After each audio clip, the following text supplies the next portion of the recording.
کہ کرسمس کا مطلب کیا ہے؟ کرائسٹ کا مطلب ہوتا ہے مسیح، اور مس جو ماس سے نکلا ہے اس کا مطلب ہوتا ہے اجتماع، یعنی جو مسیح ہے، حضرت عیسیٰ ہیں، ان کے لیے اجتماع منعقد کیا جاتا ہے۔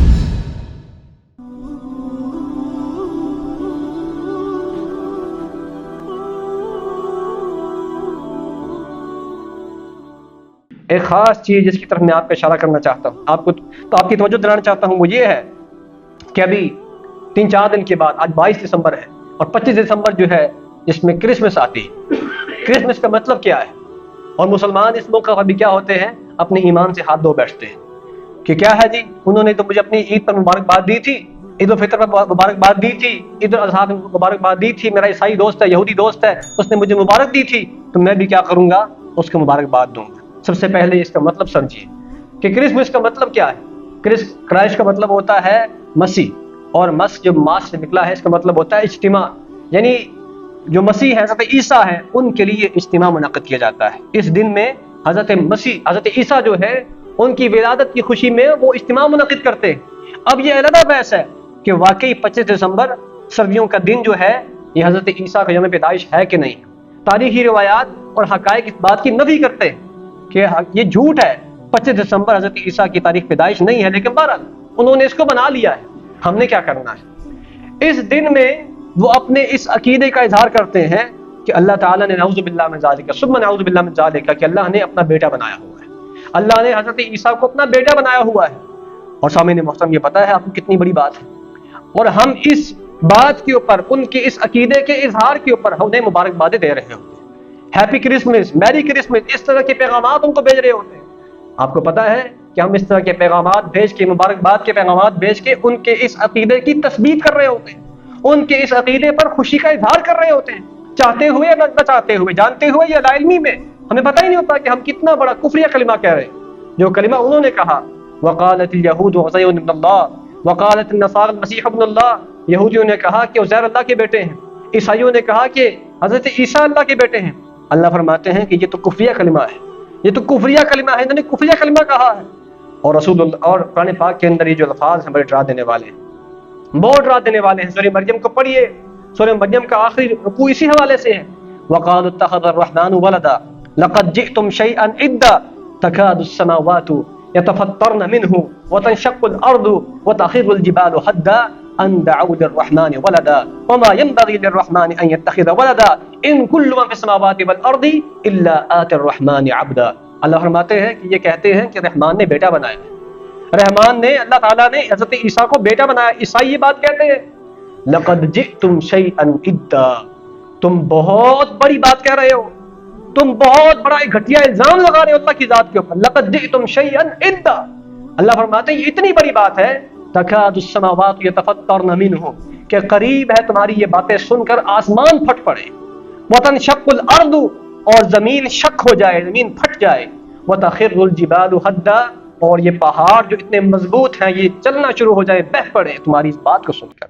وہ یہ بات برداشت نہیں کر سکتے، اور مسلمان کا دل پہاڑوں سے زیادہ مضبوط ہے، مسلمان کا دل آسمان اور زمین سے زیادہ پکا ہے، کہ اس طرح کی باتیں سن کر پریشان ہونے کے بجائے، رونے کے بجائے، استغفار کرنے کے بجائے کہتا ہے تمہیں مبارک ہو، تمہیں مبارک ہو۔ کون سی مبارک بات جس کے بارے میں اللہ کہہ رہے ہیں کہ آسمان اور زمین پھٹ جاتے ہیں اس بات کو سن کر، پھٹنے والے ہوتے ہیں۔ وَتَخِرُّ الْجِبَالُ هَدًّا أَن دَعَوْا لِلرَّحْمَنِ وَلَدًا، کہ انہوں نے رحمان کے لیے اولاد بنا دی ہے۔ وَمَا يَنبَغِي لِلرَّحْمَنِ أَن يَتَّخِذَ وَلَدًا، رحمان کے لیے لائق نہیں ہے کہ وہ اولاد بنائے۔ وَمَا يَنبَغِي لِلرَّحْمَنِ أَن يَتَّخِذَ وَلَدًا إِن كُلُّ مَن فِي السَّمَاوَاتِ وَالْأَرْضِ إِلَّا آتِ الرَّحْمَنِ عَبْدًا، فرمایا کہ جو کوئی بھی آسمان اور زمین میں ہے وہ رحمان کے پاس بندہ بن کے پیش ہوگا، کوئی اس کا بیٹا نہیں ہے۔ اور ہم تو ہر نماز میں یہ بات کہتے ہیں، ہم میں سے ہر بندہ سورہ اخلاص کو پڑھتا ہے، ہر نماز میں تقریباً پڑھتا ہے۔ کیا ہے اس کے اندر؟ قل هو اللہ احد اللہ الصمد لم یلد ولم یولد ولم یکن له کفوا احد۔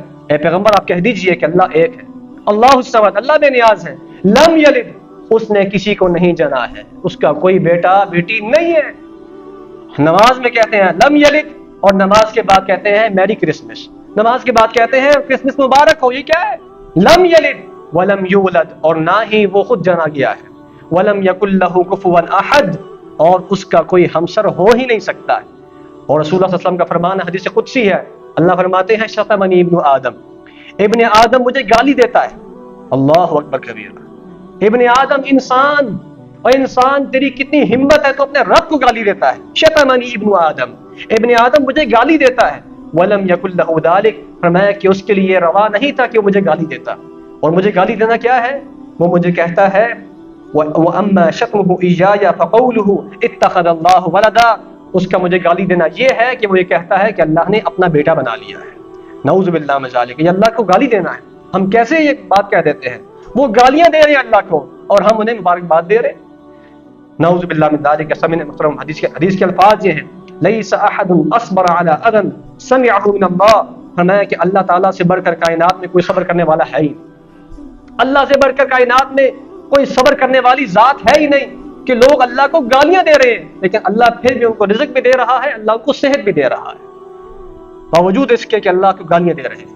سامعین محترم، حضرت عبداللہ بن عمرو بن عاص فرمایا کرتے تھے، جو کوئی شخص مشرکین کے ساتھ، یہود و نصارہ کے ساتھ ان کے تہواروں میں شریک ہوتا ہے، کیک کاٹتا ہے، جھنڈیاں لگاتا ہے، یا کرسمس کے ٹری لگاتا ہے، لائٹیں لگاتا ہے، کچھ بھی کرتا ہے، جو کوئی کسی غیر مسلم کے ساتھ ان کے مذہبی تہواروں میں شریک ہوتا ہے، اگر وہ اسی حال میں مر جائے، کل قیامت کے دن اللہ اس کو یہودیوں اور عیسائیوں کے ساتھ اٹھائے گا۔